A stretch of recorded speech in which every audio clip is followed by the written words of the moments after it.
Tandaan nyo, sa lahat ng mga anak na nagsungit sa magulang, nagdabog sa magulang, sinuway ang magulang, isang araw pagsisisihan mo yung ginawa mo.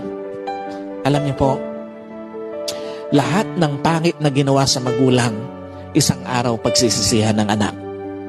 Lahat ng masakit na ginawa sa magulang, lahat yung pagsisisihan ng anak. At lahat ng hindi dapat ginawa sa magulang, lahat yung pagsisisihan ng anak. Anong pinapakita rito? Sa lahat po ng mga anak, bago pa maging huli ang lahat, itama mo na anumang dapat mong itama sa pagtrato sa magulang mo.